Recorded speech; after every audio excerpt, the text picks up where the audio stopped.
Hello and welcome to New Parents in Training. So today we're going to continue with our series on finding the right type of nasal aspirator for our kids when they are sick. This particular one my wife came across on Amazon is relatively inexpensive.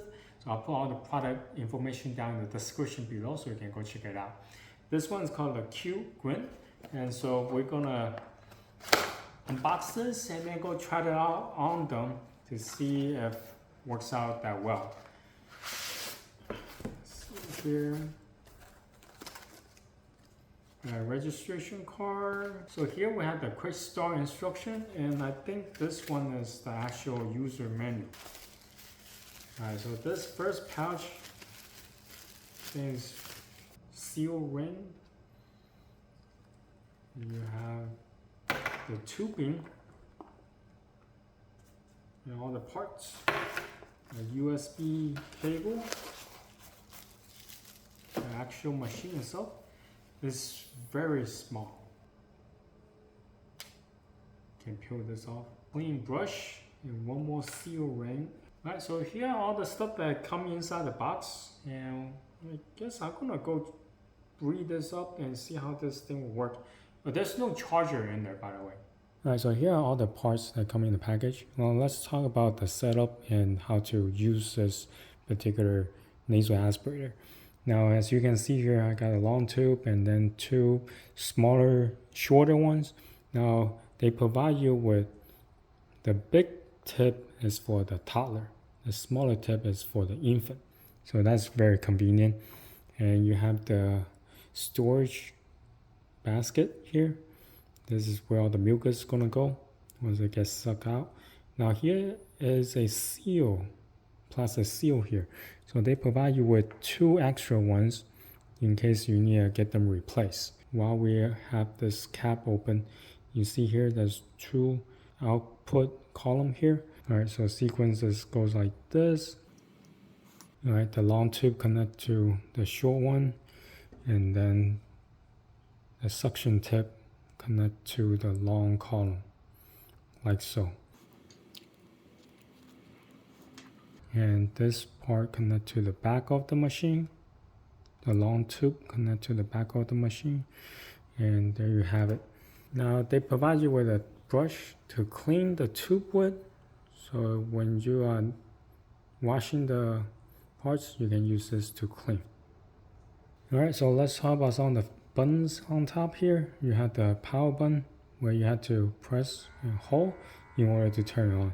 But to turn it off, you just have to press again. Now this is where you can change the power setting. So once you have it on, see this is L, this is low. You press this. Now it's in the high power. Now on the high power is they have it in the interval. So it will suck and stop and then back on again. On the low level, it's just continuous. Now here you can adjust the level. There are 9 settings you can have. Right now it's on the highest. You can go down as low as 1. Now you can barely hear any sound coming out of it. And this is the light. You hold it down, turn on the LED light on the side. Press again, it will turn off. Now as suggested, you should turn on the machine. And I started at around 5.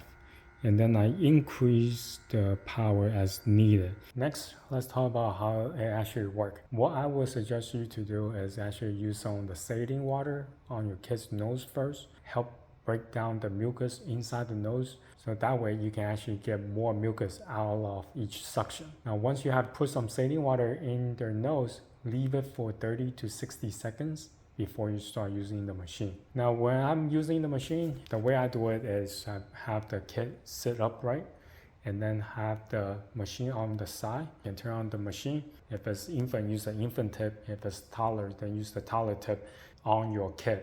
I was pretty impressed with the result. It was able to get quite a bit of mucus out. Now after you have finished everything, then it's time to clean up. The machine itself, you can just wipe it down, but the tubings, you do have to take them apart, especially for the mucus, the liquid basket. You have to open it up and wash everything. And also the shorter tube, you have to wash it as well. use the provided brush. If you already have one, we have a brush at home, so I've just been using that. But if you don't, just use the one that provided with the product itself. Now, as far as for the long tube, that one should not have any residue inside for you to clean. But if you do need to clean, the process will be the same. Now, final thought about this machine, I really like it. I was surprised by how efficient and inexpensive it was. At the time of filming, this comes in at just under $27, so it's very affordable. And also this machine does not use any filter. So we have been using different nasal aspirator lately, and some of them require a disposable filter, which is kind of annoying because once the filter gets really dirty, you have to toss it and replace it. If you don't have it, you have to purchase more. Now, the things I don't like about it, this machine has too many parts. Now, I wish somehow they can combine some of the stuff so I have less thing to wash. And also, once I have washed it, I tend to want to let it get dry, especially the tubing. I don't want any of the liquid or water to get sucked into the machine itself. That might waste some time if you need it immediately after washing. So anyway, this is my review of the CuteGrin. If you have any questions, comment down below. Until next time, bye.